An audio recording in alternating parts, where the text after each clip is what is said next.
So let's try something a little more complicated, something a little more difficult. Let's imagine we have a solid sphere of charge. So the charge is spread out over a solid sphere of radius r. Okay, so I put some kind of Q, total charge Q, onto that sphere. Okay, and it's uniformly distributed in there.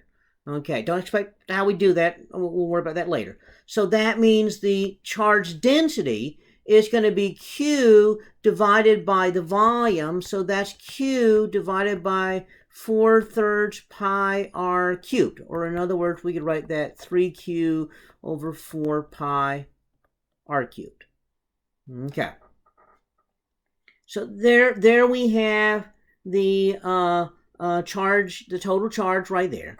Okay. Now, if R is greater than R and we're out here somewhere, we know that the electric field is going to be equal to K sub B Q over R squared because we just derived that.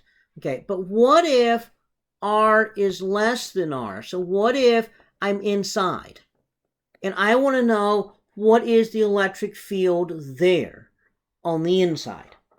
And so that becomes somewhat more complicated. Find the electric field on the inside. Okay. So how do we do that? Well, since this is a chapter of Gauss's law, you'd expect it to be a Gauss's law type problem. So we have this charge here spread out, and I'm some distance r from the center. Now, what I do know is that for every, because this is symmetric, for every charge here and charge here, they're going to cancel, and so the electric field is always going to be going outwards again. So what I can do is I can draw a spherically symmetric shape. Well, basically a sphere of radius little r right there. Okay, so I would know that integral E dot dA is going to be equal to enclosed charge over epsilon naught. Okay, well, because the electric field is going straight out and A is straight out, this becomes really simple. It's just going to be EA is enclosed charge over epsilon naught. So that's going to be E times 4 pi r squared is enclosed charge over epsilon naught. The problem is, what is the enclosed charge? Well, that's going to be equal to rho times the volume of my little small sphere. So rho, we already said, was 3Q over 4 pi r cubed. Okay, and so now we know that the volume of the little small sphere is 4/3 pi little r cubed. So the pi's cancel, the 4's cancel, the 3's cancel. So this is going to be r cubed, little r cubed over big R cubed times Q. Okay.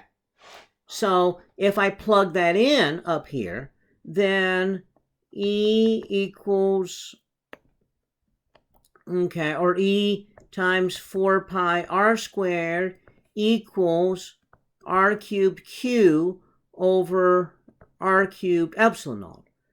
That r squared cancels all but one of those. And so what we come up with is E is going to be equal to 1 over 4 pi epsilon naught, so that's K sub E, r q over big R cubed. So what does that mean? Well, it means that when R is 0, when you're in the center, the electric field is 0.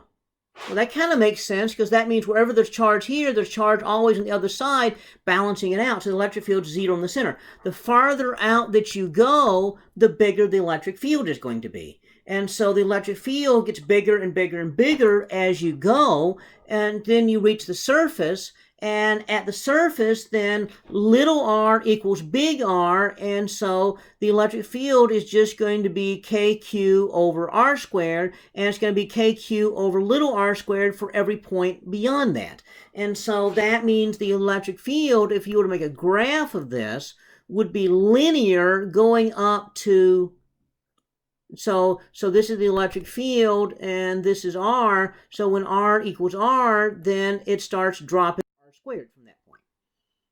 Okay. Well, now it's an interesting thing. Remember that the electric force is going to be some K Q1 Q2 over R squared. From the electric force, we got the idea of E. Okay, so that's going to be the force per charge. Well, the gravitational force was G m1 m2 over r squared. So we could imagine that there's some gravitational field. Okay, and that would be basically the gravitational force divided by the mass. Okay. In fact, this is how you find the acceleration due to gravity. Okay, and so, but it's the mathematics of these two are the same. So what does that suggest would happen if you go inside the Earth? What would happen to G? Well, if at the center of the Earth, what's G? Well, it's going to be 0.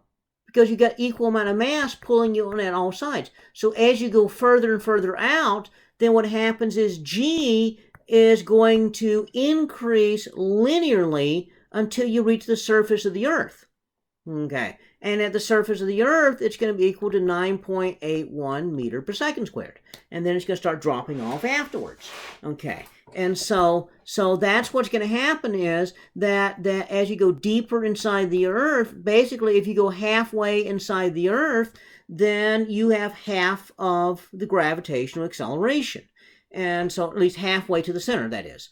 And so the concept here is pretty similar. In the chapter in the book about gravity, there's an introduction there, Newton's law of shells. That's kind of a nasty integral sort of way of saying this same thing.